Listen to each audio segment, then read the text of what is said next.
नमस्कार, योग का सामान्य ज्ञान श्रृंखला में आपका स्वागत है और आप सुन रहे हैं स्वामी शिवानंद प्रश्नोत्तरी, लेसन नंबर 32। इसको हम जानेंगे। स्वामी शिवानंद का जन्म कब और कहाँ हुआ था? शिवानंद कौन है? कभी नाम सुना है, नहीं सुना? अब समझेंगे, जानेंगे और रुचि बने तो इनका जीवन परिचय डिटेल से पढ़िए। 8 सितंबर 1887 को तमिलनाडु के पट्टामदाई गांव में हुआ। तो पट्टामदाई जो गांव है वहां उनका जन्म हुआ। स्वामी शिवानंद का बचपन का नाम क्या था? कुप्पू स्वामी के नाम से वह प्रसिद्ध थे। वहां उनका बचपन का नाम है कुप्पू स्वामी। स्वामी शिवानंद के माता पिता का नाम क्या था? उनके पिता का नाम है वेंकटा स्वामी और माता का नाम है परमेश्वरी। तो ये माता पिता हो गए, जन्म हो गया, बचपन का नाम जान लिया। स्वामी शिवानंद है, उनका पारिवारिक पृष्ठभूमि कैसी थी उनकी? वे एक धार्मिक और शिव भक्त ब्राह्मण परिवार में जन्मे थे और सब शिव भक्त हैं और ब्राह्मण का परिवार है।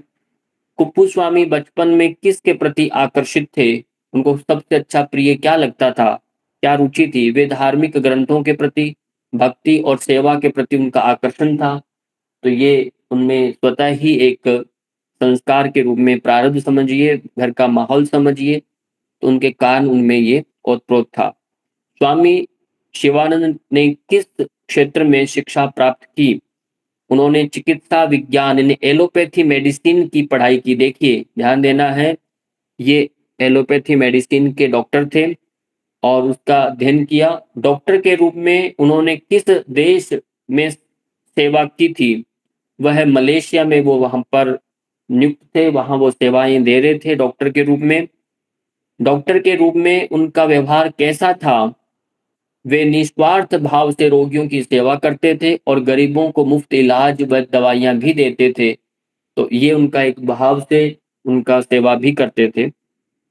डॉक्टर के रूप में काम करते समय उन्हें क्या एहसास हुआ? वो योग में तो पाएँगे ना, कैसे आए थे? कैसे एहसास हुआ?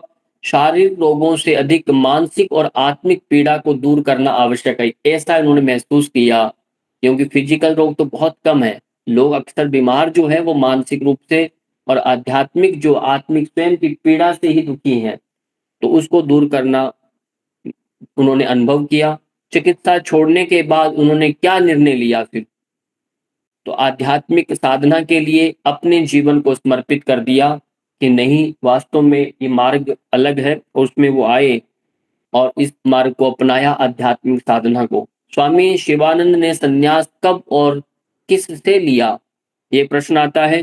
तो 1924 में स्वामी विश्वानंद से उन्होंने संन्यास लिया और संन्यास लेने के बाद उनका नाम क्या रखा गया? पहले तो कुप्पू स्वामी है, तब उनका नाम हो गया शिवानंद। संन्यास लिया किनसे? विश्वानंद से, और नाम हो गया शिवानंद से। अब वो शिव के भक्त हैं, परिवार उनका ध्यान देना है और ब्राह्मण परिवार से हैं। संन्यास के बाद उन्होंने कहाँ साधना की सबसे पहले? तो वह ऋषिकेश में गंगा के किनारे, जो आजकल जो आप देखते हैं ऋषिकेश में, वो सब इन्हीं के आश्रम दिखते हैं, इन्हीं के अनुयायी है वहां पर। ऋषिकेश में गंगा के किनारे उन्होंने साधना किया। उन्होंने किस साधना को विशेष महत्व दिया? देखिए, ध्यान को, योग को और आत्मज्ञान, ये साधनाएं, क्योंकि वो फिजिकल पर काम नहीं कर रहे थे, क्योंकि मन के अध्यात्म पर काम कर रहे थे, आत्म केंद्रित होना कैसे सीखे उस पर काम कर रहे थे। तो ये साधनाएं उन्होंने विकसित की, उस पर कर रहे थे। स्वामी शिवानंद का साधना का मुख्य उद्देश्य क्या था? आत्मज्ञान प्राप्त करना और दूसरों को आध्यात्मिक मार्ग पर प्रेरित करना, ये उनका लक्ष्य था। पहले स्वयं जाने और औरों को प्रेरित करें, ये मुख्य ध्येय। स्वामी शिवानंद ने डिवाइन लाइफ सोसाइटी की स्थापना कब की? ये देखिए, ये आता है कई बार प्रश्न में, स्वामी शिवानंद ने कौन सी सोसाइटी की, कौन सी संस्था की स्थापना की? जैसे स्वामी दयानंद सरस्वती ने आर्य समाज की स्थापना किया। सबका अपने अपने ध्यान है, तो इसी प्रकार से इनका भी एक संस्था है, उसका नाम है डिवाइन लाइफ सोसाइटी। इनकी स्थापना हुई थी 1936 ईस्वी में। डिवाइन लाइफ सोसाइटी का उद्देश्य क्या था? मानवता की सेवा और योग, ध्यान और आध्यात्मिकता का प्रचार करना, ये उसी सोसाइटी का मुख्य लक्ष्य है, ऑब्जेक्टिव है। उन्होंने कितनी पुस्तकें लिखी? ध्यान दीजिए, 200 से अधिक पुस्तकें लिख डाली उन्होंने। तो इतनी पुस्तकें उन्होंने लिखी हैं और हमें उनकी पुस्तकों के बारे में यदि पता नहीं है, तो ये ठीक नहीं, हमें भी कुछ-कुछ पुस्तकों का पता होना चाहिए। पहला है ब्लिसिस डिवाइन, उनकी प्रमुख पुस्तकों में से है, ब्लिसिस डिवाइन, साइंस ऑफ योगा, और एक है प्रैक्टिस ऑफ ब्रह्मचर्य, ये उनकी प्रमुख पुस्तकों में से है, तो ये पुस्तकें भी हम लेख करके पढ़ सकते हैं। उनकी शिक्षाओं का मुख्य सिद्धांत क्या था? वह है सेवा, प्रेम, ध्यान और त्याग। सभी संतों में आपको देखने को मिलेगा, ये सब गुण उनमें भी होते हैं और तभी वो सार्वजनिक सबके लिए हो जाते हैं। कोई अपना पराया नहीं होता। उदार चरित्र का भाव अपने आप जागरूक हो जाता है, उनकी चेतना विराट हो जाती है, वसुधम यानी पूरा विश्व बन जाता है उनका अपना परिवार। ऐसा सेवा, प्रेम, ध्यान और त्याग उनकी प्रमुख सिद्धांत हैं। स्वामी शिवानंद योग को किस रूप में देखते थे? उनका नज़रिया क्या है? शारीरिक, मानसिक और आत्मिक विकास का साधना।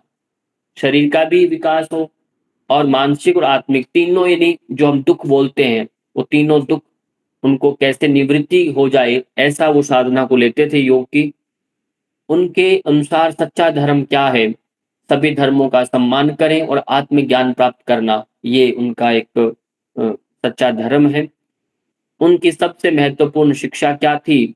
वह है सादा जीवन, उच्च विचार। देखिए, सिंपल लिवन, हाई थिंकिंग जो उन्होंने कहा, तो सादा जीवन, उच्च विचार उनकी प्रमुख शिक्षा है। स्वामी शिवानंद का निधन कब हुआ? 14 जुलाई 1963 में उनका निधन हुआ गया। उनकी शिक्षाओं का मुख्य प्रभाव किस पर पड़ा? वह है योग, ध्यान और मानव सेवा के माध्यम से विश्व भर में लाखों लोगों को प्रेरणा मिली उनके शिक्षाओं से, और बहुत उनकी फॉलोइंग है, और आज भी ऋषिकेश में उनका आश्रम है, तो और विदेशों में बहुत सारी संस्थाएँ काम कर रही हैं।